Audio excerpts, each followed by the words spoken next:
So when it came to the journey that I've had at Etush, the major pros like I felt were the fact that we stay connected and we're like in a close-knit community. So I think that really gave a sense of collectivity, and because of the we were a part of a WhatsApp group and we keep sharing constant updates, and there are people who post their doubts or people who talk about certain updates, anything that keeps happening regarding the exams. So that really helps us not only stay connected but also stay updated.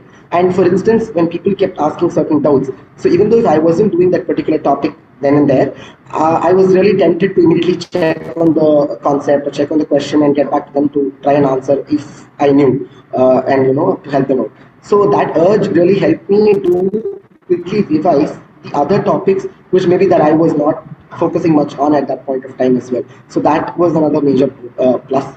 And another major bonus or a plus point in Edush was the weekly quizzes that are being conducted, and the overall timetable and schedule, the way in which it's systematically made. We can prepare and we can study ourselves, and at the weekends, Vijay ma'am would come and share with us the knowledge and then the way in which we can approach in terms of exams.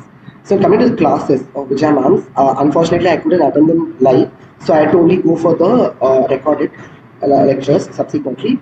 But there was a perk in that as well. So wherein I was able to watch all the videos in 2x speed or 1.5x speed. So that really helped me to cover up the concepts, or maybe even be able to repeat or rehear the places which I felt that I was not able to understand as much. But I would ideally suggest that you could attend the live classes, because if you're convenient, if it's possible, please do so, because you can ask ma'am the doubts then and there. So that will be really a plus point. But otherwise than for that, it has been a real good thing to be a part of the classes. And the best part about Vijay ma'am's classes were the very interesting also, because whatever there in the study text is already in a very nice fashion. It's given in the PPT study text. Ma'am gives it in a much more concise manner through PPTs or through examples, and picks up exact past exam questions which are very much topic oriented, or that she's covering in that particular day.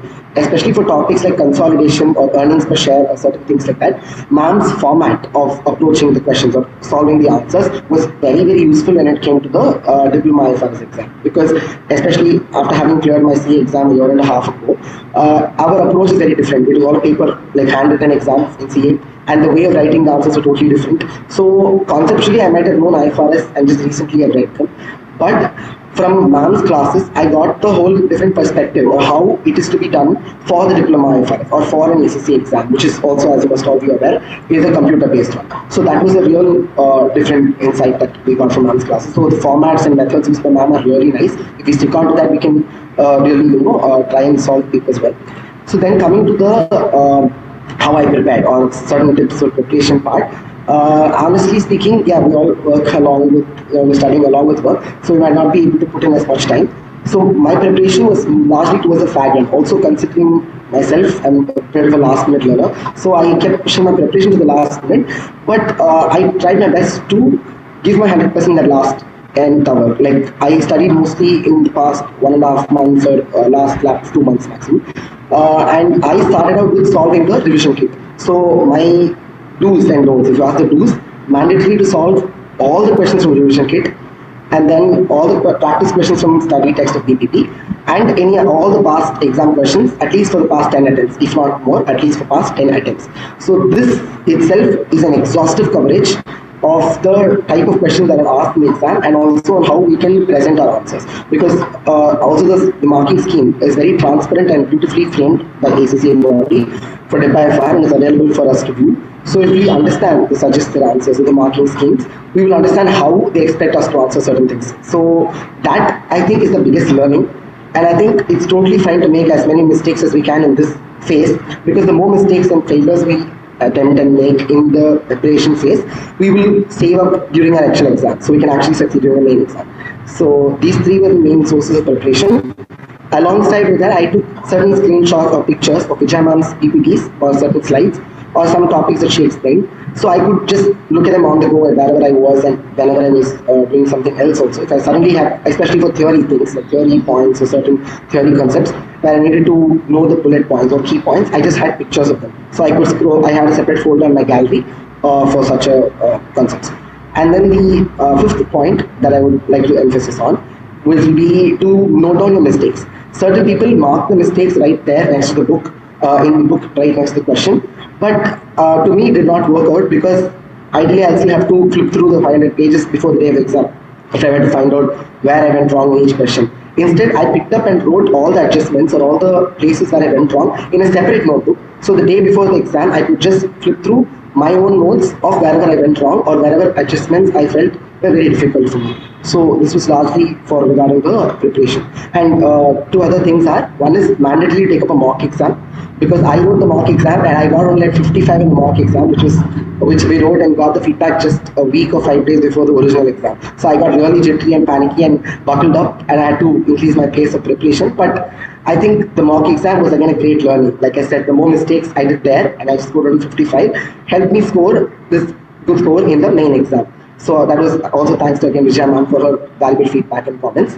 And the last thing would be to be able to try and keep revising the concepts again and again and not lose out on touch, and practicing on the CBE software, definitely, at least on the last lap or the 10-15 days, to practice more and more as much as you can on the main CBE software, or to start with in the normal Excel sheets that we have hang on, and then to move on to the CBE software would be advisable as well. And lastly, I like to conclude by giving a few pointers or tips as to what I did or what I feel should be done during the exam, during the 3 hours and 15 minutes given. So first is to use about 5 to 10 minutes or at least 15 minutes to analyze the paper as to where we feel we are strong, and then to gauge our level of understanding and prioritize or order, prepare on the order that we need to write the questions.